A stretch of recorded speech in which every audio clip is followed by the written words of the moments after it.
Hello guys, তোমরা সবাই কেমন আছো? আশা করি খুব ভালো আছো আর আমিও খুব ভালো আছি। আজকে চলে এসেছি আবার একটা রান্নার ভিডিও নিয়ে। আর আজকের রেসিপি হচ্ছে খয়রা মাছের ঝাল। তো চলো শুরু করা যাক। তো গাইস, এখানে রয়েছে খয়রা মাছ। সবার প্রথমে মাছগুলোকে কেটে নেব। সব মাছগুলো আজকে রান্না করা হবে না।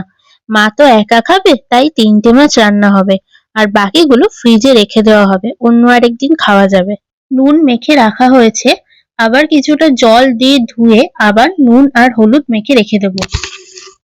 এই যে এবার হলুদ আর লবণ দিয়ে মেখে নিচ্ছি, তারপর মাছগুলো ভেজে নেব। কড়াই বসিয়ে তার মধ্যে একটু সর্ষের তেল দিয়ে দিলাম। তেলের মধ্যে সামান্য লবণ দিয়ে দিলাম, যাতে মাছটা ভাজার সময় কড়াইতে না লেগে যায়। এবার মাছগুলো ভেজে নিচ্ছি।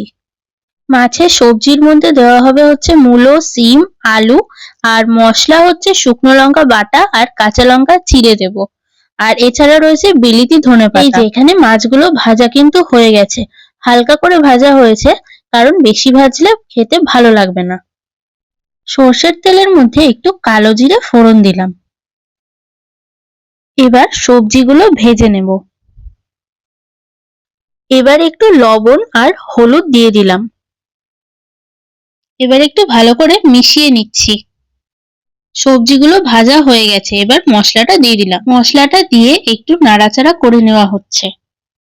এটা কষানো হয়ে গেছে, এবার একটু জল ঢেলে নেব। এটা কিন্তু ঝোল ঝোল হবে না, সবজিগুলো সেদ্ধ হওয়ার জন্য একটু জল দেওয়া হলো। এটা একটু মাখা মাখা টাইপের হবে। এবার বিলিতি ধনেপাতাগুলোও দিয়ে দিলাম। আর এই ধনেপাতাগুলো কিন্তু আমাদের নিজেদের গাছের। এবার মাছগুলো দিয়ে দিলাম, তারপর গ্যাসটা আস্তে করে একটু ঢেকে দেব। মাছটা কিন্তু প্রায় হয়ে এসেছে, 2 মিনিট পর নামিয়ে ফেলবো। তো গাইস, আমাদের খয়রা মাছের ঝাল কিন্তু একদমই কমপ্লিট। তো রেসিপিটা কেমন লাগলো অবশ্যই কিন্তু জানিও কমেন্টে। আর আজকের জন্য এইটুকুই, টাটা।